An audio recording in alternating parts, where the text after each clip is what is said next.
Kagaya ko rin ba kayo na ginagawang fried rice ang siomai sauce? Anghang sarap talaga nito.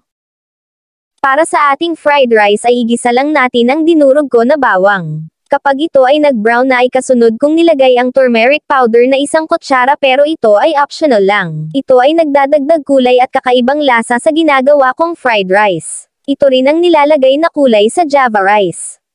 Kapag nahalo na ay ilagay na natin ang siomai sauce at siomai. Ito ay ang leftover ko kagabi. Halu-haluin lang, at dahil sa sobrang init na ng aking kawali ay tumatalsik na itong niluluto ko. Haluin lang natin ito at i-simmer ng 2 minuto. After 2 minutes ay ilagay na natin ang kanin. Maaaring gumamit ng leftover rice o bahaw or yung bagong saing na kanin. Haluin lang natin ito hanggang sa pantay-pantay ang pagkakakulay dilaw ng ating fried rice. At timplahan lang natin ito sa gusto nating pampalasa. Naglagay rin pala ako ng 1 kutsara na toyo. At haluin lang ito at i-simmer ng ilang minuto.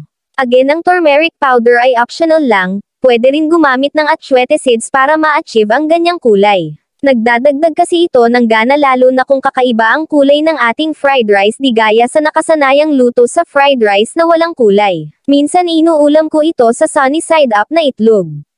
Luto na ang ating siomai fried rice ala Java style. Masarap ito sa malamig na juice dahil sa sobrang anghang nito. So yun lang po at maraming salamat sa panonood. Please follow Cook at Home Recipes for more.